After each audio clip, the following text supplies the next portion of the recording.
So, to me, joy is sports and music.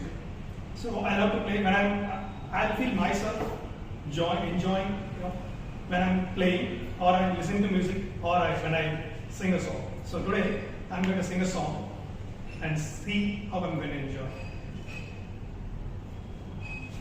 It's going to be in Tamil. Sorry for that. Okay.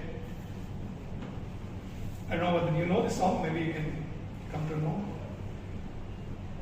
உண்டான காயம் எங்கும் தன்னாலே ஆறி போன மாயம் என்ன பொன்மானே பொன்மானே என்ன காயமான போதும் என் மேனி தாங்கிக் கொள்ளும் உந்தன் மேனி தாங்காது செந்தேனே எந்த காதல் என்னவென்று சொல்லாமல் எங்க அழுகை வந்தது எந்த சோகம் உன்னை தாக்கும் என்றென்னும் போது வந்த அழுகை நின்றது மனிதர் உணர்ந்து கொள்ள இது மனித காதல் அல்ல அதையும் தாண்டி புனிதமானது அபிராமியே தாராட்டு சாமியே நான் தாண்டி தெரியுமா சிவகாமியே சிவனியும் பாதியே அது உங்களுக்கு புரியுமா சுபலாலி லாலியே லாலி லாலியே லாலி லாலியே அபிராமியே